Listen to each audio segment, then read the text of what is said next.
Olá, pessoal. Vamos iniciar mais uma aula contemplando o capítulo de redes. É a terceira parte dessa nossa aula do capítulo 4 de redes. Então, vamos dar uma acompanhada aqui nas nossas telinhas aí de PowerPoint.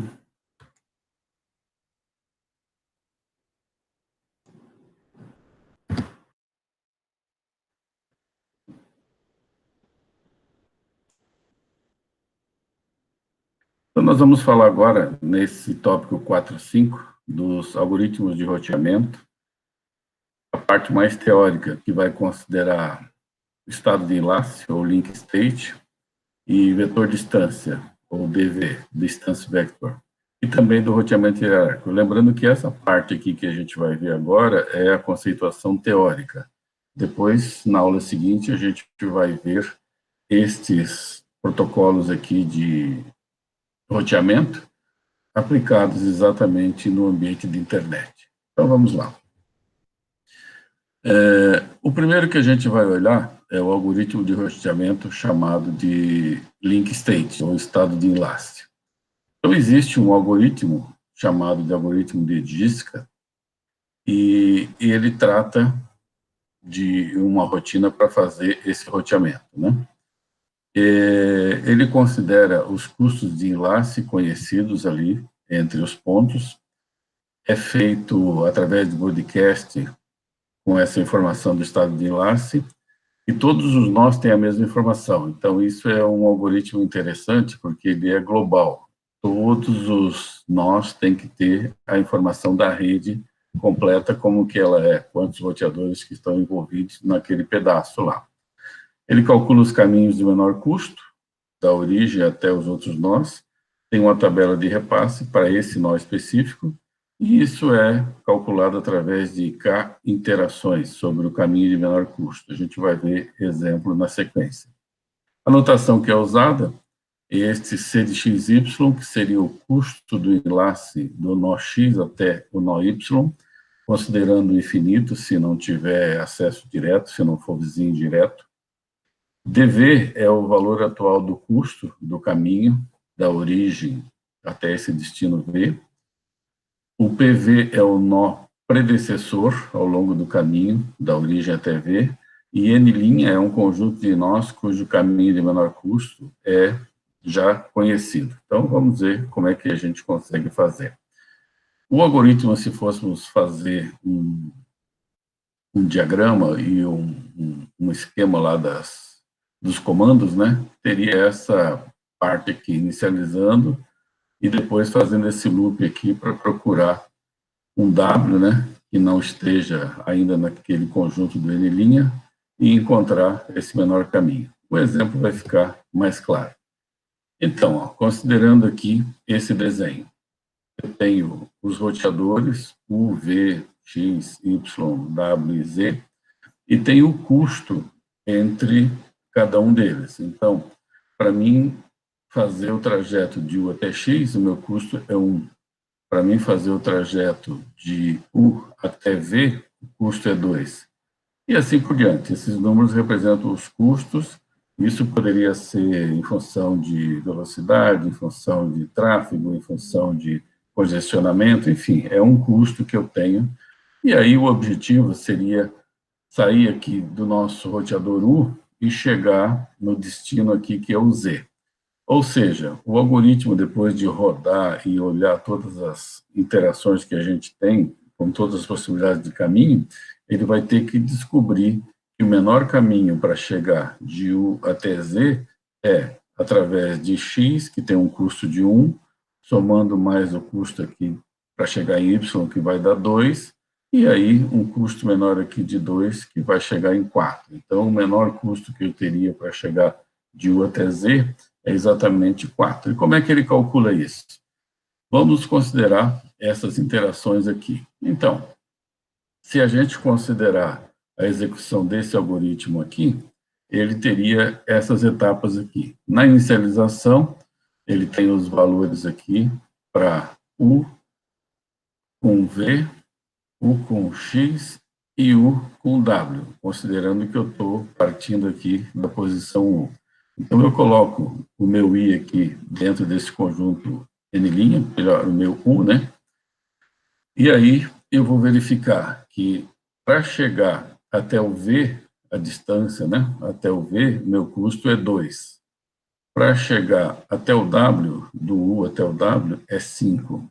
E para chegar até o X, é 1. Ou seja, para chegar no Y é infinito, porque eu não tenho acesso, e para chegar no Z também não tenho acesso a partir daqui do U diretamente como vizinho direto. Então, se analisar essa linha aqui, eu vejo que o menor custo dos três é quando eu vou de X aqui com relação exatamente, melhor, quando eu saio do U, né, eu estou aqui no U, e vou para o X. Esse é o menor custo, que é o custo 1. Então, este menor custo daqui, eu vou incorporar essa posição X neste conjunto do N'. Trago o menor custo de lá para cá, e eu tenho agora, então, que eu estou posicionado em X. E com X aqui, eu vou analisar, saindo de novo para o X com relação ao V, está aqui, ainda menor que a minha é 2, do UX com relação ao W, aí eu tenho aqui já o XW, um valor 4, que é esse daqui, eu já estou no próprio X, e para o Y eu tenho o XY, que é um valor 2. Então, eu estabeleci esses valores aqui. O menor desses aqui eu assumo, vou trazer aqui, então, o Y para cá, e aí eu faço análise de novo. Para chegar a V ainda continua sendo esse cara, para chegar no W continua sendo o 3, que é exatamente o valor que eu tenho ali de... eu estou no Y, né? 3 é 1 mais 1 mais 1, que é este valor aqui. E 4 para chegar lá no Z. Então, agora o menor deles é este 2U. Então, trago para cá o V. E assim vai determinando. No final, eu vou ter esta sequência, o X, Y, V, W, Z. E aí, ó, a gente pode ver que ficou esta árvore resultante do caminho mais curto. Eu tenho, então, esses valores aqui, que são os menores valores para fazer um caminhamento a partir do U. Então, eu sei que o destino V vai sair aqui do U. O destino X, se eu quiser mandar, ele vai ser aqui a partir do U. O destino Y, eu tenho que ele vai sair através do X. Então, na verdade, isso aqui determina uma tabela de repasse, né? Dado uma posição, por exemplo, Z, por onde é que eu vou sair a partir do U? Pelo X. A posição W vai sair pelo X. Com isso, vai me dar o menor caminho. Essa aqui é a resultante aí dessa árvore do algoritmo de Dijkstra. Tem algumas considerações, o fato de que a complexidade do algarismo, né, do algoritmo, ela vai ser em função da quantidade de nós. Então, se eu tiver uma topologia com muitos nós, tem que verificar todos esses nós e vai ter um processamento bem grande aí com essa quantidade de operações, né?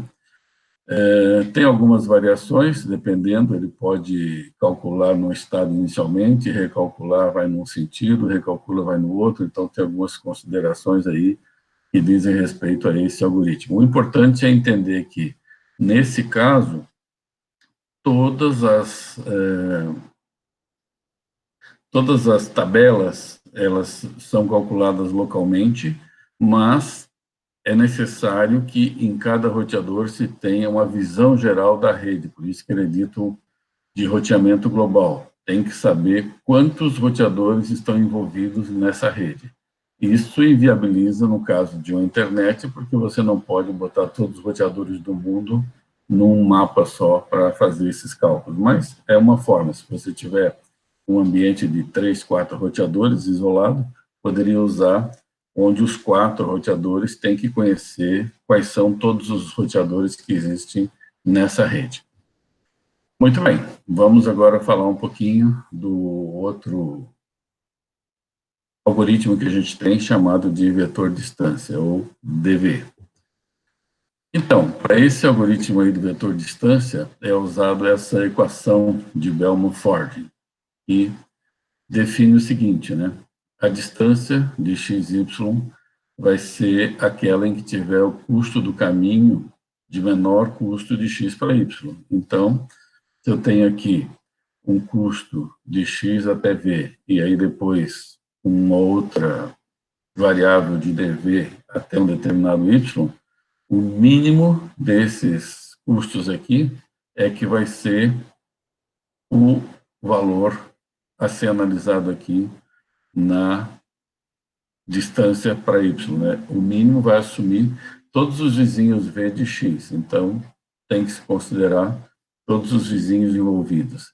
Esse é um algoritmo que trabalha de forma distribuída, onde cada roteador ele calcula os custos para o seu vizinho, e o vizinho ele manda a tabela de custo para esse roteador, que pode então recalcular.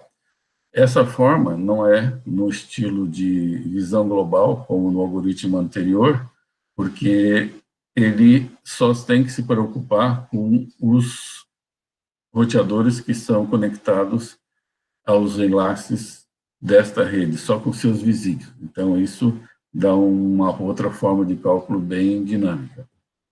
Vamos dar uma olhada aqui naquele nosso mesmo exemplo, da nossa rede que a gente tinha ali com esses roteadores, né? E com esses custos aqui. Então, se eu olhar de novo aqui, né, a distância para chegar no Z, eu vou ter o valor de 5, né? A distância para chegar no Z,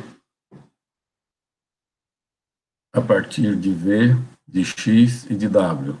Então, do V para o Z, eu tenho o valor 5. Do Z, do X para o Z, o valor 3, e assim por diante. Então, os valores mínimos que eu vou ter aqui, ó, é 2 mais 5, que dá 7, 3 mais 1, que dá 4, e 5 mais 3.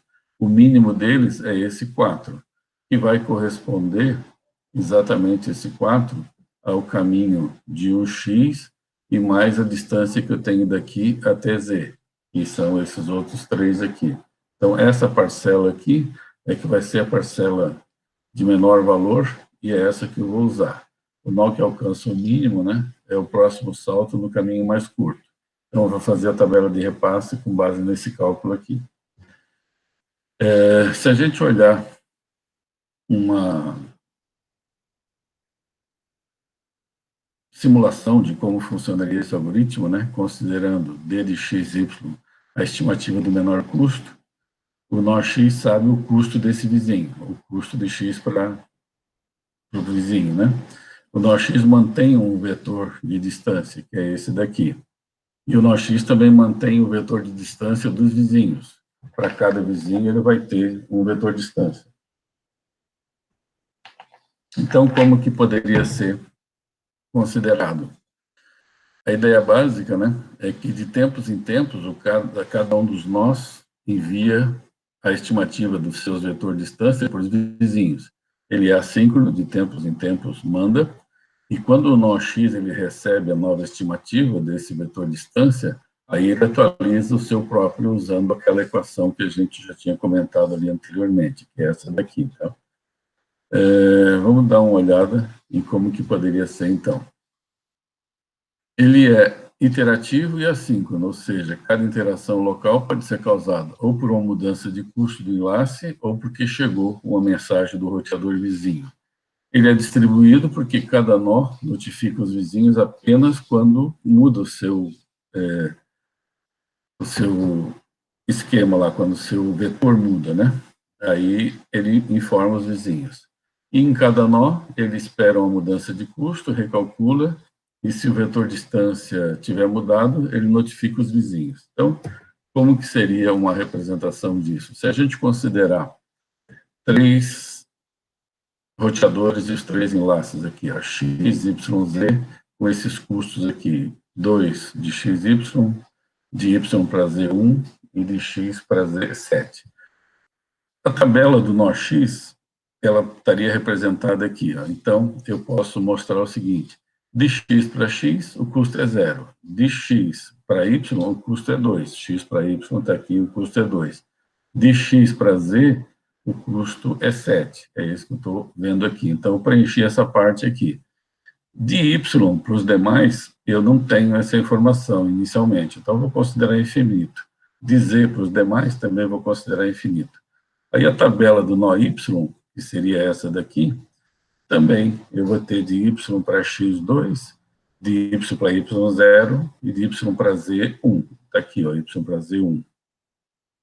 Aí a tabela do nó z, considera infinito os outros dois, eu vou ter de z para x o 7, de z para y1 e de z para z o próprio nó, que é 0. Então, cada linha dessas aqui, ela é, no segundo passo, enviada para o roteador. Então, vamos supor, eu estou aqui no nó X, o nó X vai receber a informação do nó Y que veio para cá, está sendo colocado aqui.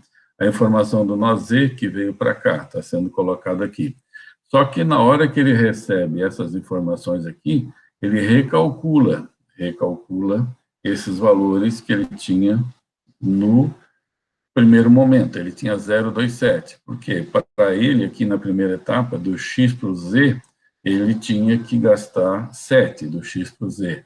Agora que ele recebeu essas outras informações aqui, ele sabe o diagrama vetor distância do y e do z, ele já tem essa informação, que agora do x para o z, ó, ele pode ir por esse caminho aqui. Então, isso vai dar 3. Recalculou o vetor distância dele, desse próprio nó. Se a gente seguir, né, aquilo que está aqui vem para o y e vem para o z. Esse que está aqui no y vai para o x e vai para o z.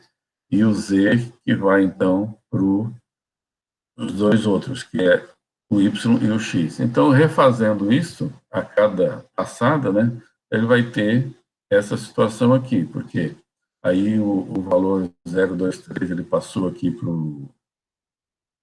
o passo seguinte, e assim por diante, vai recalculando, e ele vai ter com isso, então, cada um dos nós, o nó X vai ter essa tabela, o nó Y vai ter essa, e assim por diante. Com isso, ele consegue recalcular baseado em mudanças e no recebimento das tabelas dos vizinhos, considerando aqui só 3, né? X, Y e Z, ok?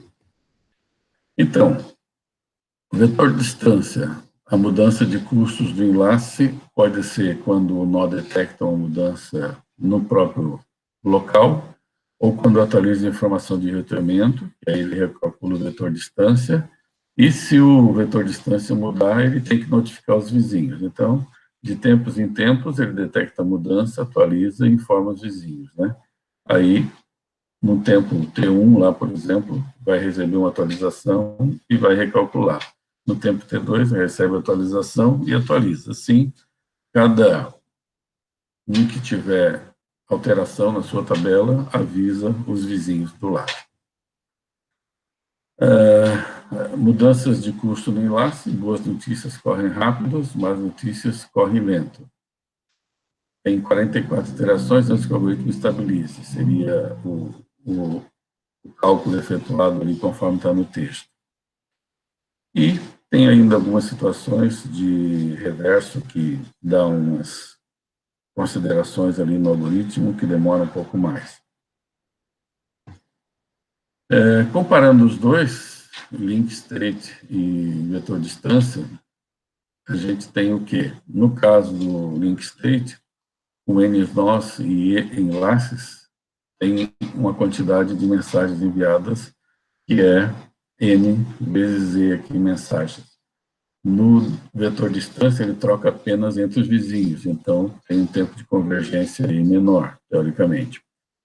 No algoritmo link state, ele requer essa quantidade de mensagens, pode ter oscilações. E aqui, no DV, o tempo de convergência varia, pode ser loops, roteamento, pode ter problema de contagem até infinito.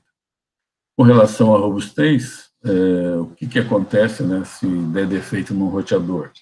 No caso do link state, o nó pode anunciar um custo de enlace incorreto, e aí cada nó vai calcular apenas a sua própria tabela. No DV, o nó pode anunciar um custo de caminho incorreto, e a tabela de cada nó usada por outros vai ter um erro que se propaga aí pela rede, nessa situação. Então, o terceiro conceito teórico aí que a gente tem, além dos algoritmos de estado de enlace e vetor de distâncias, estado de enlace e link state. O vetor de distância é o DV. É o roteamento hierárquico. Então, vamos dar uma olhada nos conceitos teóricos de roteamento hierárquico. O que a gente falou até aqui, né, seria uma situação ideal, todos os roteadores iguais e uma rede plana, sem ter muitas complicações, o que não acontece, né? Então, na verdade, em termos de escala, a gente tem milhões de destinos no ambiente de internet, né? Não dá para armazenar todos os destinos nessas tabelas de roteamento. E também a troca de tabela de roteamento ia atolar os enlaces aí só mandando mensagens de roteamento, né? Outra coisa que a gente tem que considerar é o aspecto de autonomia administrativa. Então, a internet, ela é uma rede de redes, e aí cada administrador de rede, ele pode querer controlar o roteamento da sua rede, o seu próprio roteamento na sua rede. Então, aí apareceu essa forma de gerenciamento aqui, que são roteadores agregados em Autonomous System, sistemas autônomos. Então, na verdade, agora a gente vai entender o que é um Autonomous System, o que é um AS. Um AS é uma área de uma determinada região onde eu tenho um administrador que controla aquele AS, né? Então, vamos lá. Um roteador, os roteadores no mesmo AS, eles rodam o mesmo protocolo de roteamento. Isso a gente chama de roteamento interno ou intra-AS. E os roteadores em AS diferente podem executar protocolos internos, cada um diferente. O administrador de um determinado AS, ele vai ter lá uma forma de roteamento dos seus roteadores, em outro gerenciador, em outro gerente de um outro AS, ele vai ter um outro tipo de protocolo. Tá? Então, a gente pode pensar em Autonomous System como sendo a administração de roteamento de grandes empresas. Por exemplo, se você pegar uma Oi, ela tem diversos roteadores gerenciados na rede da Oi. Se pegar a GGNet, tem diversos roteadores na rede da GGNet. Isso fica sobre um determinado Autonomous System. É um número que identifica esse grupo de roteadores. A Univale, quando eu trabalhei na Univale, tinha uma S. Esse Autonomous System da Univale envolvia todos os roteadores da Univale. Então, vamos lá. O roteador de borda é aquele que faz enlace direto com outro grupo, com outra borda, com outro Autonomous System. Aqui dá para a gente visualizar. Vamos supor que eu tenho 3 regiões aqui diferentes, Autonomous System 1, Autonomous System 3 e Autonomous System 2. Poderiam ser 3 empresas diferentes, e elas estão interconectadas aqui, esses Autonomous Systems, né? Aqui dentro de um determinado AS, o S1, por exemplo, eu tenho um algoritmo de roteamento que é chamado intra-AS. E aqui eu vou usar algum protocolo, alguma coisa que é administrado por esse administrador de rede desse Autonomous System, né? E eu tenho também agora, em determinados pontos, por exemplo, uma conexão com o ambiente externo. E aí eu tenho um algoritmo de roteamento inter-AS.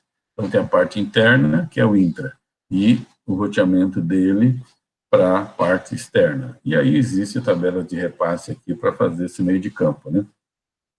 Uma tabela de repasse configurada por algoritmo de roteamento intra e inter, né, vai definir as entradas para a parte interna e as saídas para a parte externa. É isso que faz essa tabela. As tarefas dessa interligação, suponha que o roteador no AS1, que está aqui, recebe datagrama destinado para fora. Então, ele vai ter que encaminhar esse pacote para um roteador de borda. Mas qual? Pode ser para cá ou para lá. Então, ele tem que descobrir quais os destinos, né, são alcançáveis por S2 e quais por S3. Então, eu tenho que descobrir por onde que vai sair. E vai propagar essa informação para todos a S. Então, isso é uma tarefa de roteamento inter-AS que vai estar sabendo para qual ponto de saída que tem que ser enviado. Aqui, um exemplo definindo uma tabela de repasse no roteador 1D, é esse cara aqui. Então, de acordo com o que eu tiver aqui nessa tabela, é que ele vai mandar, né?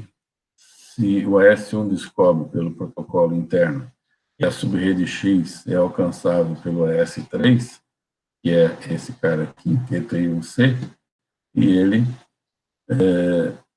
não é através do S2, então ele vai ter que sair por aqui, se ele quer ir no X, né? Não é através do S2. Os protocolos inter-AS propagam informações de acessibilidade a todos internos. O roteador 1D, este que está aqui, 1D, nesse ponto aqui, determina pelo roteamento intra-AS informação que a sua interface I está no caminho do menor custo para 1C. E aí ele faz essas alterações para poder atender esses roteamentos. Muito bem. Aqui, escolhendo entre múltiplos AS, imagina que é semelhante, né? Eu tenho aqui um AS, para chegar no X eu posso sair pelo AS passando aqui nessa nuvem 3 ou nessa nuvem 2. E aí ele vai ver também o menor custo, vai ter como chegar lá fazendo esse roteamento agora entre múltiplos AS. Tá? Aqui também determina mais algumas formas de fazer esse roteamento, alguns problemas que podem acontecer. E com isso a gente terminou essa parte teórica de algoritmos de roteamento.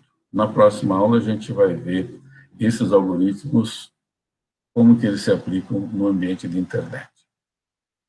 Ok? Retornando aqui.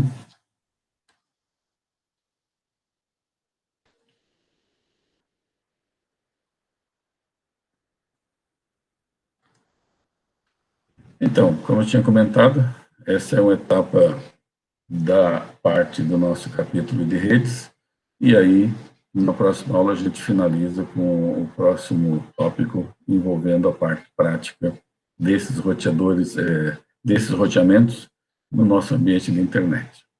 Até lá.